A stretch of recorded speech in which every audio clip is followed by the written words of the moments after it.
அனைவருக்கும் வணக்கம். இன்னைக்கு ஹிந்து நியூஸ் பேப்பர்ல என்ன இம்பார்ட்டன்ட் நியூஸஸ் இருக்கு அப்படிங்கிறத பார்ப்போம். முதல்ல பார்த்தீங்கன்னா, தெலுங்கானா ஃபார்மலைசஸ் கேட்டகரைசேஷன் ஆஃப் எஸ்சிஸ் அப்படின்னு சொல்லி குடுத்துருக்காங்க. அதாவது தெலுங்கானா கவர்ன்மெண்ட் வந்து சப் கிளாசிஃபிகேஷன் ஆஃப் எஸ்சிஸ் அப்படிங்கிறத அனௌன்ஸ் பண்ணியிருக்காங்க. சப் கிளாசிஃபிகேஷன் அப்படின்னா உள்ஒதுக்கீடு அப்படின்னு சொல்லுவாங்க. சரியா? இந்த சப் கிளாசிஃபிகேஷன பொறுத்தவரைக்கும் பார்த்தோம்னா, இப்போ எஸ்சி கம்யூனிட்டி இருக்காங்க அப்படின்னா, இதுக்குள்ள நெறைய கேஸ்ட் வந்து இருப்பாங்க. இங்க நெறைய கேஸ்ட் இருக்கும்.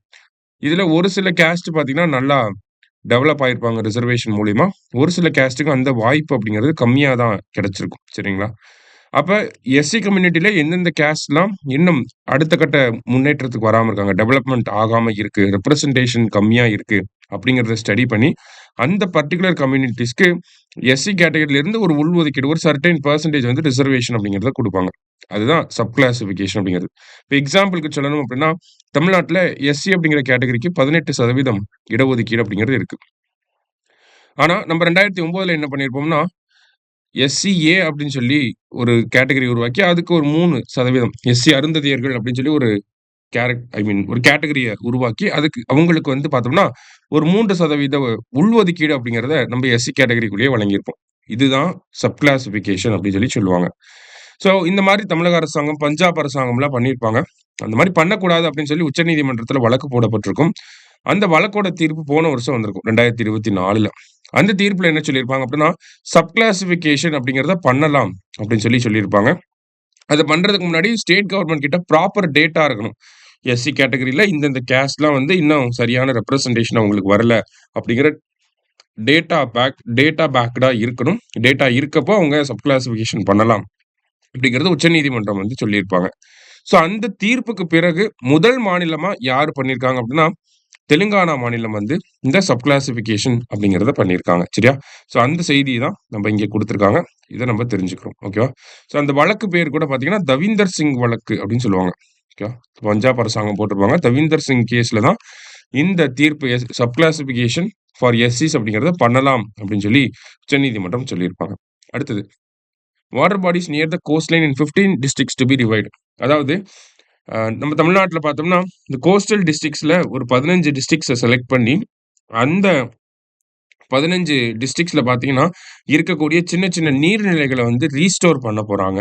எதுக்காக ரீஸ்டோர் பண்ண போறாங்க அப்டின்னா, கிரவுண்ட் வாட்டர வந்து இன்கிரீஸ் பண்ணணும். ஃப்ளட் ஏதாவது ஏற்பட்டுச்சு அப்டின்னா, அந்த ஃப்ளட் வாட்டர இந்த சின்ன சின்ன வாட்டர் பாடிஸ்க்கு வந்து திருப்பி விட்டுக்கலாம். சரிங்களா?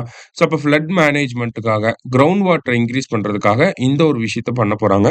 யாரு பண்ண போறாங்க அப்டின்னு பார்த்தீங்கன்னா, Tamil Nadu water resources conservation and river restoration corporation அப்டிங்கிற இவங்க தான் இந்த வேலைய பண்ண போறாங்க. சரியா? 15 டிஸ்ட்ரிக்ட்ஸ் அப்படிங்கிறத சொல்லியிருக்காங்க. இனிஷியலா எங்க பண்ண போறாங்க? பைலட் ப்ராஜெக்ட்டா எங்க ஆரம்பிக்க போறாங்க அப்படின்னா, பெசன்ட் நகர் சென்னையில இருக்கக்கூடிய பெசன்ட் நகர்ல இருந்து கோவளம் வரைக்கும் இருக்கக்கூடிய அந்த ஸ்ட்ரெட்ச்ல இருக்கக்கூடிய சின்ன சின்ன நீர்நிலைகள ஃபர்ஸ்ட்டு ரீஸ்டோர் பண்ண போறாங்க. அத அப்புறமா லார்ஜ் ஸ்கேல்ல பண்ணுவாங்க. சரியா? அதுதான் இந்த ஒரு விஷயம். ஸோ இப்ப நமக்கு தமிழ்நாடோட கோஸ்ட் லைன் எடுத்துக்கிட்டோம்னா, இப்படி இருக்குன்னா, இந்த கோஸ்ட் லைன்ல இருக்கக்கூடிய ஒரு அந்த ரேடியஸ் கோஸ்ட் லைன்ல இருந்து 15 கிலோமீட்டருக்கு இருக்கக்கூடிய எல்லா வாட்டர் பாடிஸுமே வந்து நம்ம ரீஸ்டோர் பண்ண போறோம். சரிங்களா? இந்த ப்ராஜெக்ட் கீழ ஒரு லாங் டெர்ம் ப்ராஜெக்ட். எதுக்காக அப்டின்னா, flood management, ground water restoration, aquifer recharge அந்த மாதிரியான காரணங்களுக்காக இத பண்றாங்க. சரியா? அடுத்தது அடுத்ததா பார்த்தீங்கன்னா, ஜிபிஎஸ் ஸ்பூஃபிங் அப்படின்னு சொல்லி குடுத்துருக்காங்க. அதாவது ஜிபிஎஸ் ஸ்பூஃபிங் அப்படின்னு பார்த்தீங்கன்னா, நமக்கு இது என்ன ஒரு பேக்கிரவுண்ட் அப்படின்னா, நமக்கு சமீபத்தில மியான்மர்ல, தாய்லாந்துலலாம் ஒரு பெரிய நிலநடுக்கம் ஏற்பட்டுச்சு. அங்க ஏற்பட்ட நிலநடுக்கம் அந்த பாதிப்புகள்ல இருந்து அந்த மக்கள காப்பாத்தணும் அப்படிங்கிறதுக்காக, நம்ப ஆப்பரேஷன் பிரம்மா அப்படிங்கிற பேருக்கு கீழ நிவாரணப் பொருட்கள வழங்கிட்டு இருந்தோம். இந்த நிவாரணப் பொருட்கள வந்து கப்பல் வழியாவும் நம்ம கொண்டு போனோம். இந்திய விமானப்படையோட விமானங்கள் மூலியமாவும் நம்ம எடுத்துட்டு போனோம். அப்படி விமானங்கள் மூலியமா எடுத்துட்டு போறப்ப, நம்ம விமானங்கள் ஜிபிஎஸ் ஸ்பூஃபிங்க்கு உட்பட்டுச்சு, பாதிக்கப்பட்டுச்சு அப்படிங்கிற ஒரு ஒரு கிளைம் இருந்துச்சு. ஒரு ரூமர் வந்து இருந்துச்சு. ஆனா இந்தியன் கவர்ன்மெண்ட் அத வந்து சொல்லல. ஓகேங்களா? அப்படிலாம் ஆகல அப்படிங்கிறத தான் சொல்லியிருக்காங்க. அந்த வகையில ஜிபிஎஸ் ஸ்பூஃபிங்னா என்ன அப்படிங்கிறத தெரிஞ்சுக்கணும். இப்ப விமானங்கள பொறுத்தவரைக்கும் பார்த்தீங்கன்னா, ஜிபிஎஸ் டெக்னாலஜி யூஸ் பண்ணி லொகேஷன ட்ராக் பண்ணிட்டே தான் போவாங்க. சரிங்களா? இப்ப ஜிபிஎஸ் ஸ்பூஃபிங் நடக்கிறப்ப என்ன ஆகும்னா, இது வந்து ஒரு ஃபார்ம் ஆஃப் சைபர் அட்டாக். சரிங்களா? ஸோ அந்த பர்ட்டிகுலர் விமானத்துக்கு அவங்க யூஸ் பண்ணிக்கிட்டு இருக்கக்கூடிய அந்த ஜிபிஎஸ் இன்ஃபர்மேஷன மாத்திட்டு, வேற ஒரு ஜிபிஎஸ் இன்ஃபர்மேஷன் அவங்க சிஸ்டம் உள்ள வந்துரும். சரிங்களா? இப்படி வரப்ப என்ன ஆகும்? அந்த விமானமே வழி மாதிரி வேற ஒரு பகுதிக்கு போறதுக்கான வாய்ப்புகள் அதிகமா இருக்கும். தொலைஞ்சு போறதுக்கான வாய்ப்புகள் அதிகமா இருக்கும். ஓகேங்களா? ஸோ இது வந்து ஒரு ஃபார்ம் ஆஃப் சைபர் அட்டாக். இந்த சைபர் அட்டாக் ஏற்பட்டுச்சு அப்படின்னா, விமானங்கள் அதனுடைய பாதையிலிருந்து வேற பாதைகளுக்கு போறதுக்கான வாய்ப்புகள் இருக்கு. ஸோ இதனால என்ன ஆகும்? அந்த விமானமே தொலைஞ்சு போறதுக்கான வாய்ப்புகளும் இருக்கு. இதுதான் ஜிபிஎஸ் ஸ்பூஃபிங் அப்படின்னு சொல்லுவாங்க. சரியா? ஸோ இந்த டெர்ம்னா என்ன அப்படிங்கிற டெஃபினிஷன மட்டும் பார்த்துக்கிட்டா போதும்.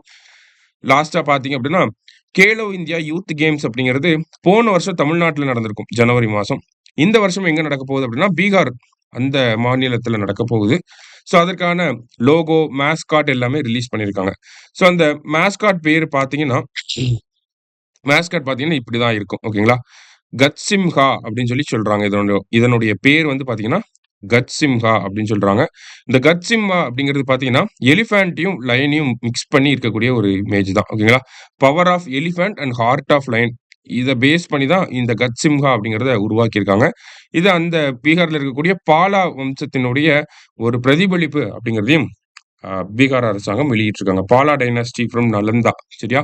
ஸோ அதோடைய ஒரு வெளிப்பாடாகவும் இருக்கு அப்படிங்கிறது தான் இங்க குடுத்திருந்தாங்க. சரியா? ஸோ இன்றைய செய்தித்தாள்ல இருந்த முக்கிய செய்திகள் எல்லாத்தையும் பார்த்திருக்கோம். நன்றி.